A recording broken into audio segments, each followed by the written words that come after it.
Hii ni Maisha Kamili. Tutakufungulia Biblia. Leo ni maisha. Karibu sana ndugu mtazamaji na kufuatilia kipindi chetu hiki. Jana tulikuwa tuna somo zuri, mko mnamwangalia mama yule alikuwa anavuja damu. Lakini kwa Yesu kuna uponyaji. Amen. Na kuna aliyopita sema kuna attraction, kuna mvutano wa nguvu. Amen. Leo tunaangalia Ayubu siku ya Jumanne. Mungu wetu mbinguni tunakushukuru sana. Amen. Kwa kutuendelea kupatia amani na tulizo. Wiki hii tunapoangalia vikwazo, misukosuko, lakini tunatafuta amani ya kweli ambayo inatoka kwako, kutuliza dhoruba. Baba, na leo tunakuangalia hivi. Tupatie tena picha nzuri ya kuzidi kukutumainia wewe, ni katika jina la Yesu Kristo tunaomba na kuamini. Amen. Amina. Yaani unapotaja habari ya vikwazo katika safari yetu ya ukuaji, katika mahusiano yetu, ushirika wetu na Mungu, vikwazo, dhoruba, utaachaje kutomtaja Ayubu? Ayubu tunaenda kumwangalia na tumaini lake katika Mungu lisiloyumba. Jana tuliangalia yule mwanamke alikuwa na tumaini, nikigusa 32. Yeye alifikia changamoto kweli kadha wa kadha. Tunafahamu alipoteza mali zake zote. Alifiwa na watoto wake wote. Alipoteza afya yake yote. Mkewe akapoteza heshima yote. Akasema wewe mtukana, una chochote, bora ufe tu. Haya, kitu gani kilichomshikilia? Ili tumaini la namna gani alilokuwa nalo katikati ya yote? Ayubu sura ya 19 mstari wa 25. Lakini mimi najua ya kuwa mteteaji wangu yu hai, ya kuwa hatimaye atasimama juu ya nchi. Haya, Ayubu 23 mstari wa 10. 23 mstari wa 10. Sema, lakini yeye aijua njia niendayo, akisha kunijaribu nitatoka kama dhahabu. Haya ni maneno unayotarajia kutoka kwa mtu aliyekutana na hivi vitu? Hapana. Haya, unajua unamtumainia mtu ambaye kwamba atafanya, kwa sababu aidha ana rekodi ya kwamba alifanya au ameahidi atafanya. Ameahidi atafanya, lakini pia ana rekodi ya uaminifu kwamba unaweza kumtumainia atafanya. Alifanya na atafanya. Lakini pia unaweza kuwa na sababu hata leo kuamini kwamba hata kesho, kwa kweli yuko na wewe leo, kwamba hata kesho yuko na wewe. Sasa kwa Ayubu, kitu gani ambacho kinamfanya afikie kuwa na tumaini katika Mungu akiwa amezungukwa na balaa zote hizi?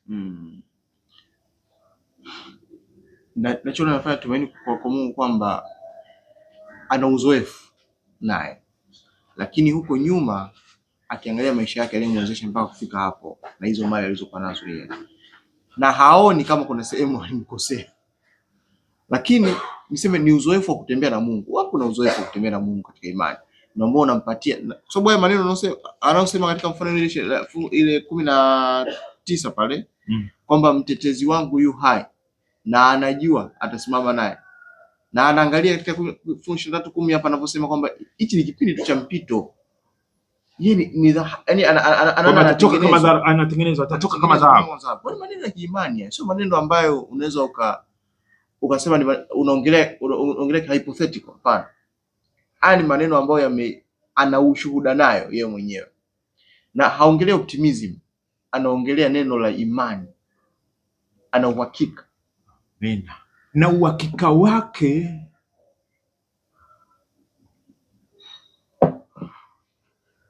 hauko katika kesho.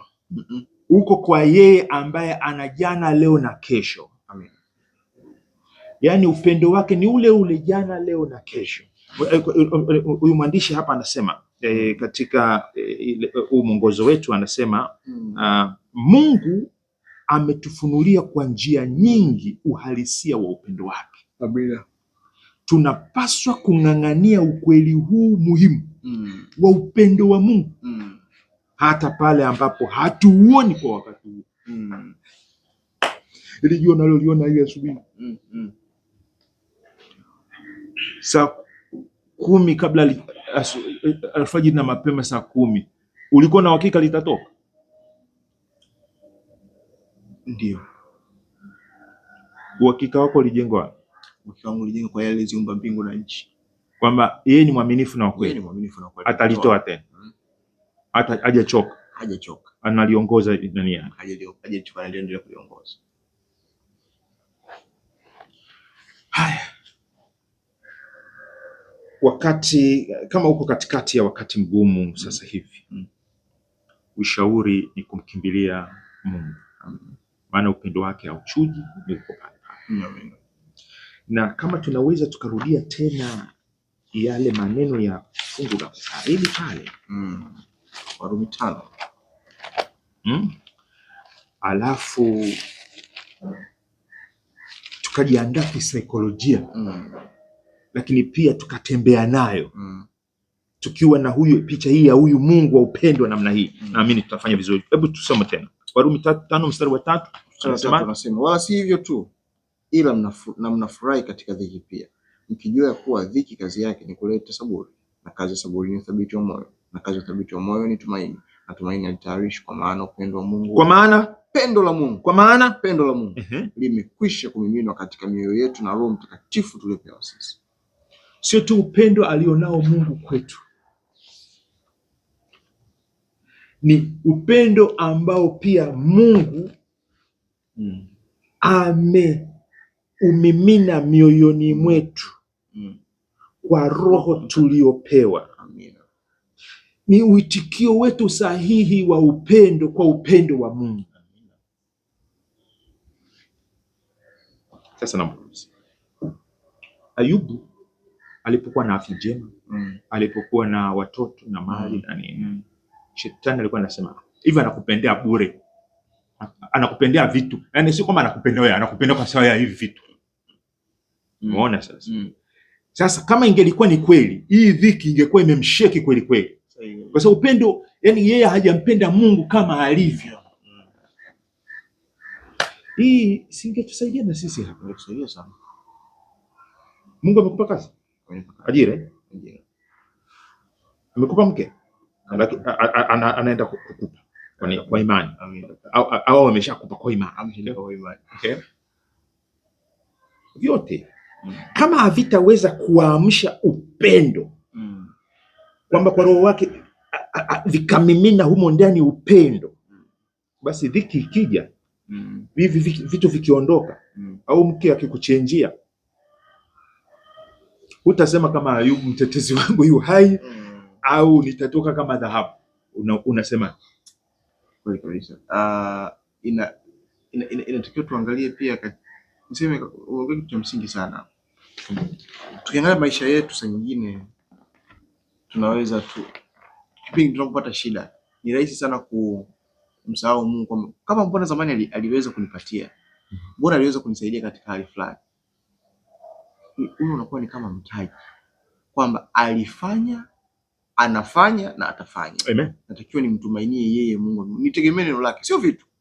Yeye Mungu wa mbinguni, ukarimu wake, pendo lake atanipatia. Yes. Kutokuwa na wasiwasi. Why not?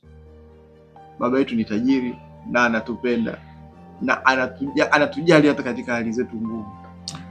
Hebu ondoka na hilo neno, tuombe. Baba yetu wa mbinguni, tunakushukuru kwa ajili ya neno hili, pendo lako unalolimimina mioyoni mwetu kwa Roho wako kupitia ukarimu, afya, mali, mke, watoto na kadhalika. Vyote vituaminishe unatupenda. Hata vikiondoka bado unatupenda.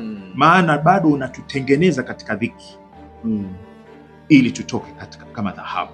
Ulifanya kwa Ayubu, fanya kwa mtoto wako anayepitia magumu hata sasa hivi.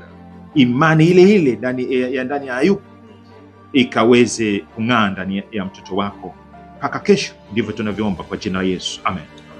Asante sana ndugu mtazamaji, tumefikia tamati siku ya Jumanne. Kwa Jumatano kesho tuangalie njia kwenda Edom. Amen. Mimi Arnold Lubinza, Enos Makalindile. karibu sana kwa Dar es Salaam Tech. Amen.